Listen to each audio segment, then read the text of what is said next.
السلام علیکم ورحمۃ اللہ وبرکاتہ۔ وے ٹو دا ٹروتھ میں خوش آمدید۔ ٹاپک پر آنے سے پہلے اگر آپ نے ہمارا چینل سبسکرائب نہیں کیا تو سبسکرائب کر لیں اور بیل آئکن کے نشان پر کلک کیجئے تاکہ مزید انفارمیٹیو ویڈیوز آپ کو بر وقت موصول ہوتی رہیں۔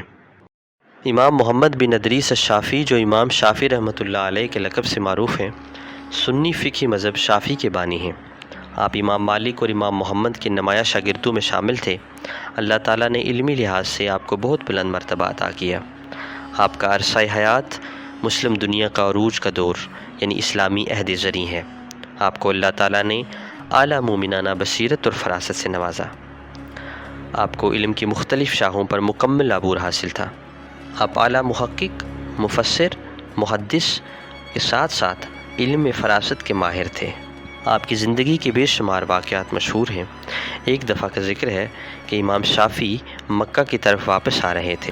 راستے میں رات ہو جانے کی وجہ سے سفر کو جاری رکھنا مزید ناممکن ہو گیا تھا۔ امام کے چہرے پر فکر مندی کے آثار تھے کہ اب کہاں ٹھہرا جائے۔ اسی کشمکش میں ایک قصبے کے مضافات میں داخل ہوئے۔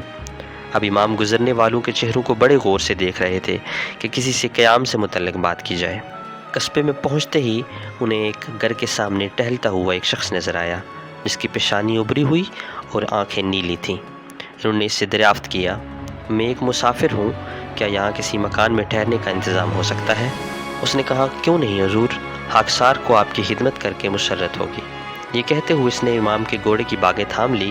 امام کی فہم و فراست اور تجربے کی روح سے ایسے شخص کو پست اخلاق اور گھٹیا طبیعت کا ہونا چاہیے تھا، لیکن چونکہ اب رات ہو چکی تھی اور دن بھر کی تھکن سے بدن چور چور ہو رہا تھا، اس لیے وہ اس کے ساتھ چل دیے۔ وہ انہیں ایک بڑی حویلی سے نکال کر آگے صحن میں لے آیا، جہاں ایک طرف مہمان خانہ نظر آ رہا تھا اور دوسری طرف گھوڑوں کا استبل تھا۔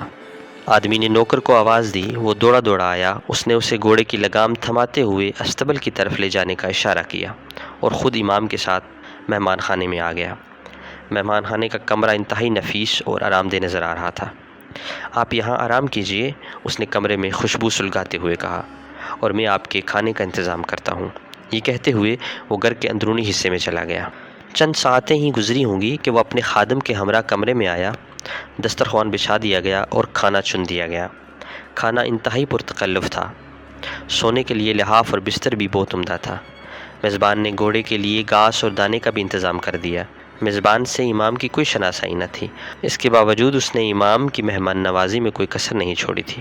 میزبان کی شاندار ضیافت اور شریفانہ اخلاق سے امام بے حد متاثر تھے، لیکن انہوں نے انسان کی پہچان سے متعلق جو علم فراست کی تحصیل حاصل کی تھی، اس کی روح سے اس شخص کو گھٹیا اخلاق کا حامل ہونا چاہیے تھا۔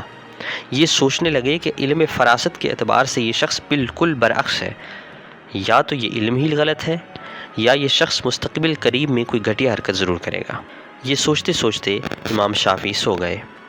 صبح سویرے امام شافعی نے اپنے خادم کو سواری کی تیاری کا حکم دیا۔ سواری تیار ہو گئی تو اسی دوران میزبان بھی آ گیا۔ امام نے اس کا شکریہ ادا کرتے ہوئے کہا، آپ کبھی مکہ تشریف لائیں، محمد بن ادریس کا مکان دریافت کر لیجئے گا اور آپ میرے ہاں ضرور قیام فرمائیے گا۔ یوں تو اخلاقاً میں آپ کا نیاز مند ہوں، میزبان کہنے لگا، مگر یہ تو فرمائیے کہ آپ کی کوئی تو امانت میرے پاس نہ تھی، یا آپ نے کبھی مجھ پر احسان تو نہیں فرمایا تھا؟ امام شافعی نے فرمایا، نہیں، نہ میں نے آپ پر کبھی کوئی احسان کیا اور نہ میری کوئی امانت آپ کے پاس تھی۔ اس شخص نے کہا، تو حضرت فرمائیے کہ میں نے آج رات آپ کو جو راحت اور آرام پہنچایا، آپ کے خادم کا خیال رکھا اور سواری کے دانے اور کھانے کا انتظام کیا، اگر آپ اس کا کوئی معاوضہ نہیں دیں گے؟ میزبان نے نہایت ڈٹائی سے کہا۔ امام نے دریافت کیا، کتنا معاوضہ بنتا ہے آپ کا؟ اس نے کہا، جناب کھانے کے 30 دینار، گھوڑے کے 4 دینار اور دانے کے 10 دینار۔ اس نے تفصیلاً بتاتے ہوئے کہا، اور امام نے اپنے خادم کو یہ رقم ادا کرنے کا حکم دیا۔ امام کے خادم نے اس کی مطلوبہ رقم اس کے ہاتھ میں تھما دی تو امام نے میزبان سے پھر سوال کیا، کیا اور بھی کچھ باقی ہے؟ اس شخص نے کہا، ہاں، صرف بستر اور مکان کا کرایہ باقی ہے۔ میزبان نے حریصانہ انداز میں امام کی طرف دیکھتے ہوئے کہا۔ امام نے کہا، ٹھیک ہے، وہ بھی تمہیں دے دیتے ہیں۔ یہ کہتے ہوئے امام شافعی نے اپنے خادم کو دوبارہ اشارہ کیا، جس نے مطلوبہ رقم اس آدمی کے حوالے کر دی۔ اپنے قیاس کو درست ثابت ہونے پر امام مسکراتے ہوئے سفر پر چل پڑے۔ آج کی ویڈیو میں ہم نے امام شافعی کی مومنانہ بصیرت پہ بات کی کہ کس طرح ہمارے اسلاف اعلیٰ بصیرت اور علمی مقام پر فائز تھے۔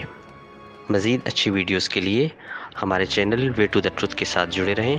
ملتے ہیں نیکسٹ ویڈیو کے ساتھ۔ خدا نگہداشت۔